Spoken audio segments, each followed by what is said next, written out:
যে সমস্ত বাপ চাচারা বইয়া বইয়া বন খান আর সাদোয়ানে বিড়ি খান, গপ মারেন, সুন্দর সুন্দর কথা কন, বিল্ডিং হয়ে গেছে, হ্যাঁ সেরে গেছেন, 3 ফোলা বিদেশ, আর কিতা আখিরাতের ব্যবস্থা হয়ে গেছে তো নাকি?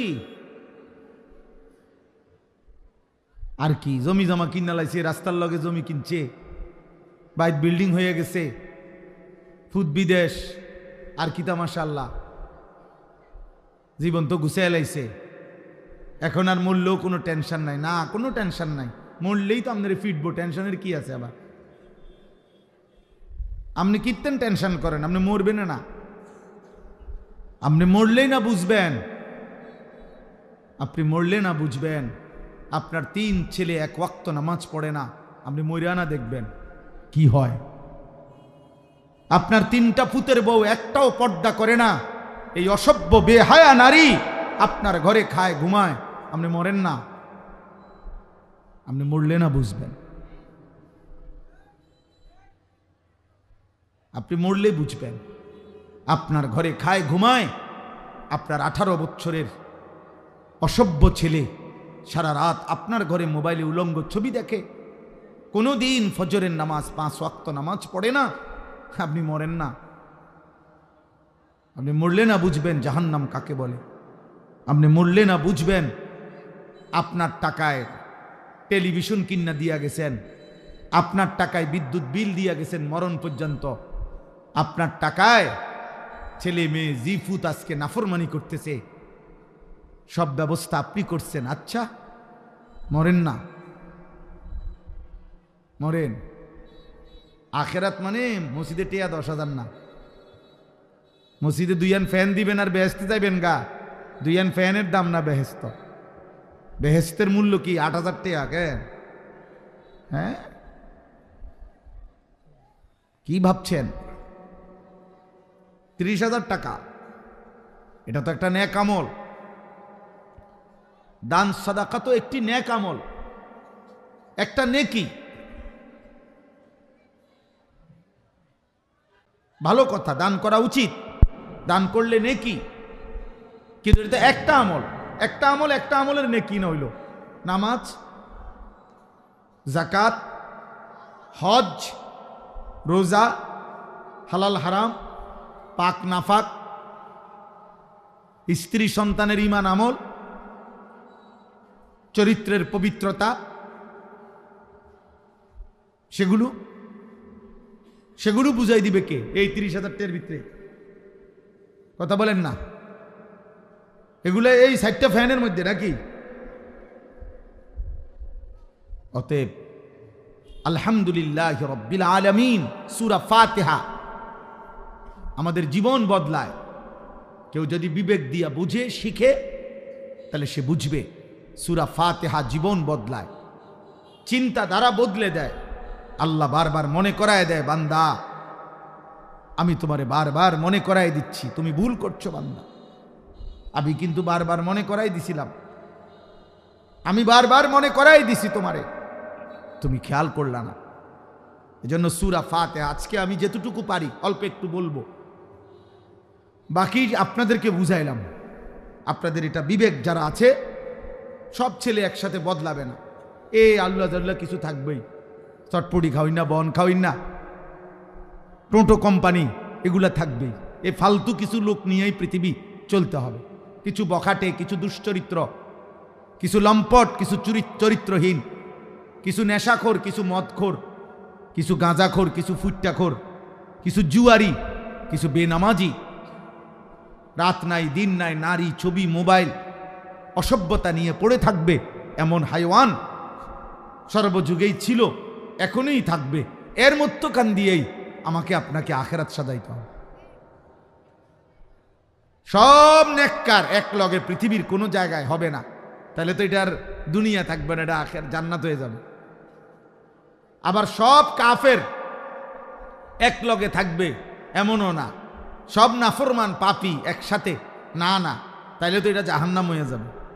এটা দুনিয়া, এখানে ভালো মন্দ, আলো অন্ধকার, এখানে রাত দিন, এখানে হালাল হারাম, এখানে জায়েজ না জায়েজ, এখানে দুষ্ট ভদ্র, এখানে ইমানদার কাফের, এখানে অনুগত অবাধ্য, এখানে সেজদাওয়ালা সেজদা ছাড়া, এখানে বেপর্দা পর্দানসীন, এখানে আখলাকওয়ালা আখলাক ছাড়া, এখানে চরিত্রওয়ালা চরিত্রহীন, হর কিসিমের মানুষ থাকবে।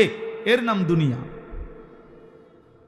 দুনিয়া বাজারের এক সাইডে দিয়েই মাছ বেছে, আপনি অন্তিকেই ভালো মাছ চাইয়া লইতে হইব, ফসা মাছও হ্যাঁ নেই।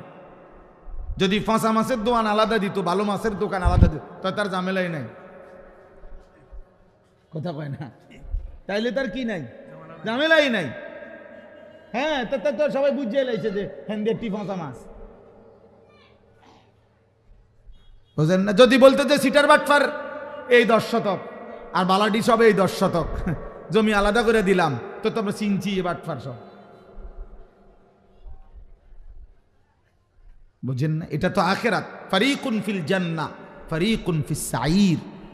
আল্লাহ বলছে হাসরের ময়দানে আমি পার্থক্য করে দেব, একদল জান্নাতে দেব, একদল জাহান্নামে দেব। পার্থক্য, ইন্না ইয়াউমাল ফাসলি কানা মিকাতা। আল্লাহ বলে পার্থক্যের দিন, ইয়াউমাল ফাসল। আখিরাতকে বলা হয় পার্থক্যের দিন, পার্থক্যের, ইয়াউমুল ফাসল, পার্থক্যের দিন। আল্লাহ বলেন আমি নির্ধারণ করে রেখেছি, আজ একসাথেই থাকতে হবে, এখান থেকেই আল্লাহকে রাজি করতে হবে, এখানেই কষ্ট করে থাকতে হবে, এখানেই কষ্ট করে থাকতে হবে। 4 বছরের ছেলে, 10 বছরের ছেলে, 14 বছরের ছেলে সন্তান আল্লাহর দিকে ফিরাইতে হবে, আখিরাত মনে করাইতে হবে, চেষ্টা করে যাইতে হবে। আমি সেদিন আমার 14 বছরের ছেলেকে বুকে জড়ায়া আদর করে বলছি, আব্বা যদি দেখো তোমার চারদিকে সকলেই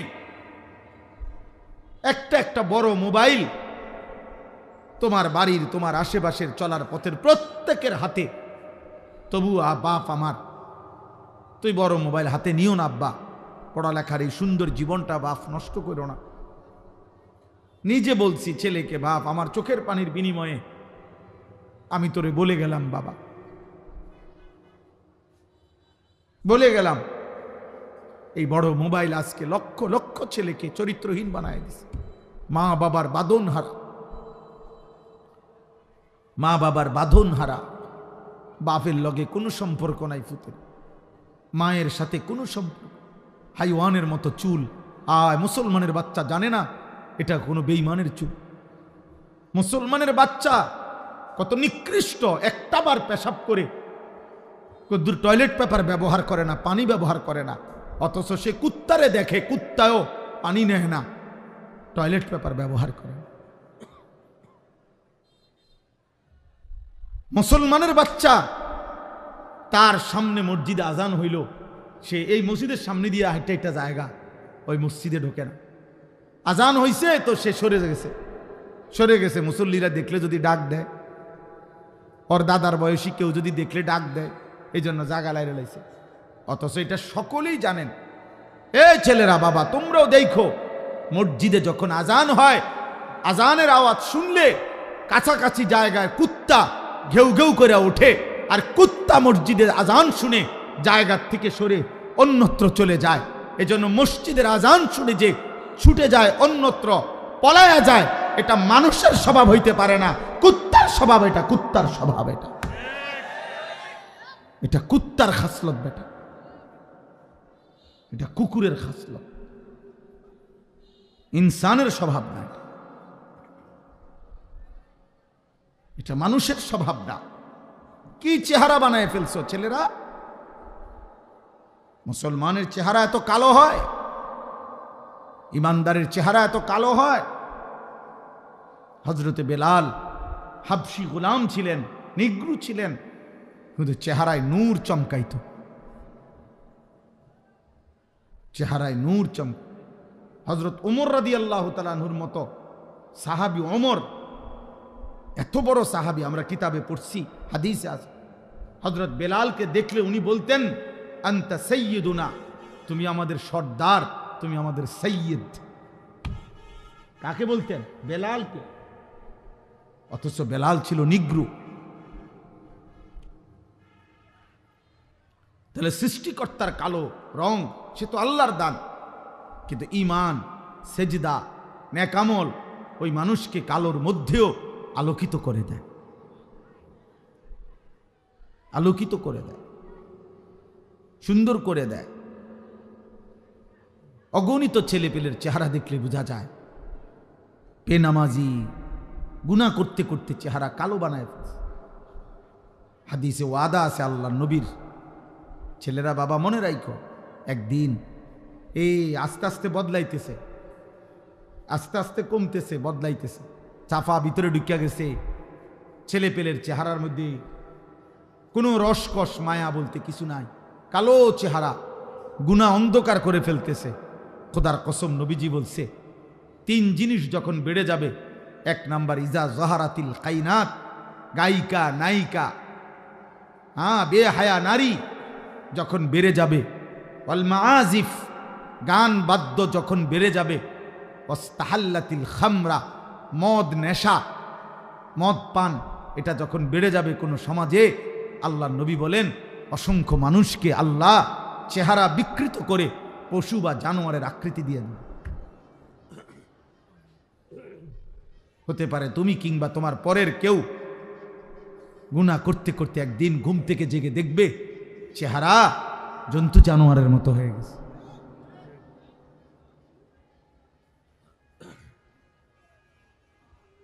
হ্যাঁ, মুশকিল হবে, মুশকিল হবে, মুশকিল, বিপদ হবে। এজন্য ছেলেরা বাবা, বয়স্ক বাবা, পর্দার আড়ালের মা বোন, নিজে পরিবারকে আলোর দিকে আনেন, ইমানের দিকে ফিরান, প্রয়োজনে কাঁদেন, প্রয়োজনে চোখের পানি ফেলেন, চোখের পানি ফেলেন। দুনিয়ার প্রয়োজনের জন্য কত হুজুরের কাছে কত মানুষ কত অনুনয় বিনয় করে কয়, হুজুর দোয়া করেন ছেলেগারে বিদেশ পাঠাইতে বলে আজ 2 বছর ঘুরতে আসি, খাস করে দোয়া করেন ছেলেটারে যেন আল্লাহ বিদেশ পাঠাইতারি, আল্লাহর দয়া। আহা, বেড়ার এমন কাকুতি মিনতি, অথচ উনার চোখের সামনে ও 1 ওয়াক্ত নামাজ পড়ে না, কোনোদিন ফজরের নামাজ পড়ে না। এমন হাইওয়ান, এমন পশুর জন্য কিত্তে নামনে কাঁদেন? ও তো আল্লাহর দুশ্মন, ও তো রসুলের দুশ্মন, ও তো কোরআনের দুশ্মন, ও তো বেহায়া। আপনি তার একাকির গুনাহ দেখলে বুঝতেন ও মোবাইলে কি করে। আমনে তার লেগে কাঁদেন, আমনে হুজুরের লেগে তার বিশার দোয়া চান, আর তে উলঙ্গ ছবি দেখ, এবড়া কান্দে, এবড়া হাতের লেগে সুদ লয়, কিস্তি লয়, আর তে নারীর ছবি দেখে। আরে বোকা বাপ, আপনি বুঝেন না আপনি সিরা খান, আপনি বুঝেন না আপনার ফুতের চুল চেহারা দেখলে বুঝেন না যে মুসলমানের কিছুর সাথে তার কোনো সম্পৃক্ততা আসেনি? তার জিজ্ঞাসা করেন না কেন? কেন জিজ্ঞাসা করেন না? আমি জীবনে একবার বলছি না, অনেকবার অনেক মাহফিলে বলছি, আমার জীবনে আমি একবার শুধু একটা 4টা ফুলওয়ালা রঙিন 4টা ফুল টুপিটার মধ্যে সাদা একটা টুপিতে শুধু 4টা ফুল রঙিন আমি একবার জীবনে পড়ছিলাম। আমার আব্বা এই দেখছে আমারে, আমার আব্বা বলছে আমি জীবনে কোনোদিন সাদা টুপি ছাড়া ফুত অন্য কোনো টুপি পড়ি নাই, তুই বাপ পড়ো না, খুলে ফেলছি, আর কোনোদিন পড়ি নাই। রঙিন টুপি হারাম না, বোঝেন নাই আমার কথা, এটা হারাম বলি নাই, রঙিন টুপি পড়া নিষেধ নয়, কিন্তু আমার বাবা বলছে যে বাবা আমি কোনোদিন পড়ি নাই, আমার বাবা তার বাবাকে কোনোদিন দেখে নাই, তো এই জন্য বাবা নজর রাখছে। একজন মুসলমান বাবা এটা বলা উচিত যে আব্বা তুমি এটা কি চুল রাখছো, এটা মানুষের চুল না জানোয়ারের চুল, এটা মুসলমানের চুল না মুশরিকের চুল, আপনি এতটুকু বুঝেন না? আপনি এতটুকু বুঝেন না? ফজরের নামাজ পড়ে না, আপনি জিজ্ঞাসা করেন যে বাবা আসলে কি, তুমি কি আল্লাহ মানো না? তুমি কি রসুল মানো না? তুমি কি মরবা না? তো তুমি যে একদিনও নামাজ পড়ো না। আমি আমার বাচ্চা, আমার মেয়ে, ওর রুমে আমি একটা অ্যালার্ম ঘড়ি দিচ্ছি আলাদা, আমার রুমে একটা অ্যালার্ম ঘড়ি। আমি যেহেতু রাতের 3টা 4টা বাজে বাসায় যাই, আমি ওরে বলে নিছি, আজকেও বলছি, প্রায় বলি, আব্বু তুমি আগে উঠলে আমারে উঠাইবা, আমি আগে উঠলে আব্বু তোমারে উঠাবো। সব সময় বলে রাখছি, দুজনের অ্যালার্ম দিয়ে রাখছি। ওরে বলে রাখছি যে আব্বু তুমি তোমার গড়ি তো অ্যালার্ম দিবা 5টা 10-এ 5টায়, আমার গড়িটা তো দিয়া রাখবা আমার বালিশের পাশে। আমি উঠলে তোমারে উঠামু, তুমি উঠলে আমারে উঠাইবা।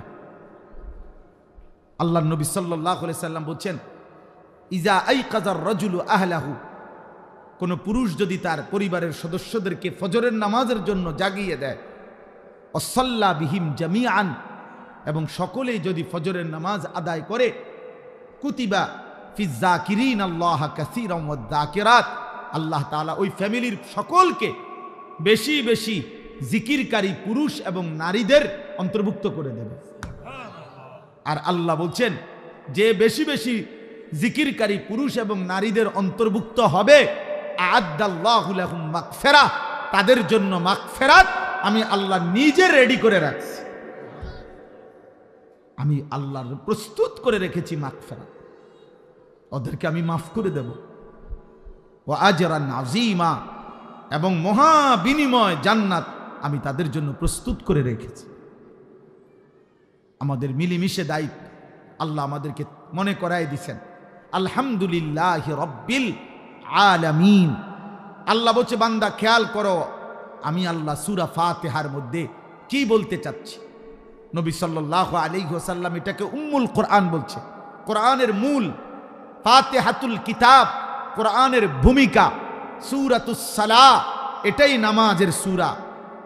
আল্লাহ নবী বলছেন সূরাতুর রুকিয়া, এটা তাবিজ। নবীজি বলছেন তাবিজ, আন্নাহা রুকিয়া, এটা তাবিজ।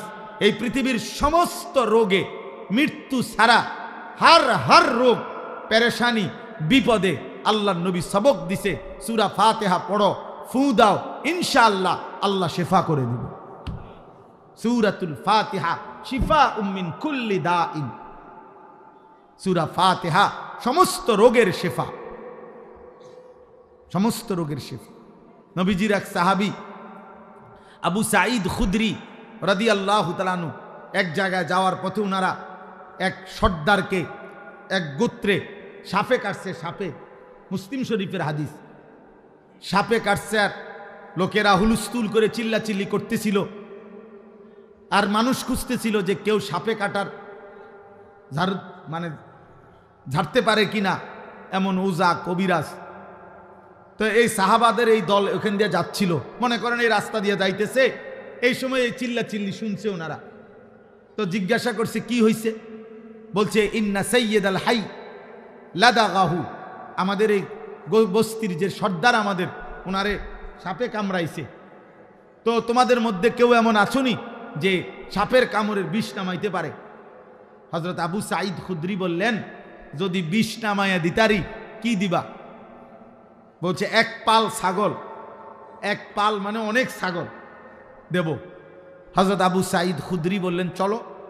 তো সূরা ফাতিহা পড়ে উনি ওই ব্যক্তির ওই জায়গার মধ্যে বারবার ঝাড়ছেন, মানে ফু দিছেন।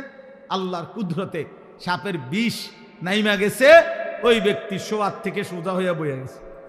ফাবারাআহুল্লাহ, হাদিসের শব্দ, আল্লাহ তাকে শেফা করে দিলেন। এরপরে ওরা এতগুলো ছাগল উনারে হাদিয়া দিছে, উনি এগুলা নিয়ে মদিনায় নবীজির কাছে আসছে।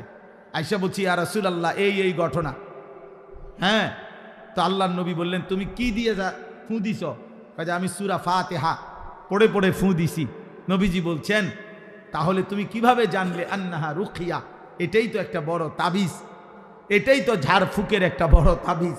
হ্যাঁ, তখন আল্লাহর নবী এই শব্দ বলছেন। তো আল্লাহর নবী বলছে ঠিক আছে, এই বকরিগুলো তোমরা খাও, ব্যবহার করো, আর এটা পর্যন্ত বলছে গোশত পাকাইলে আমারও দিও, আমারও খাওয়াইও।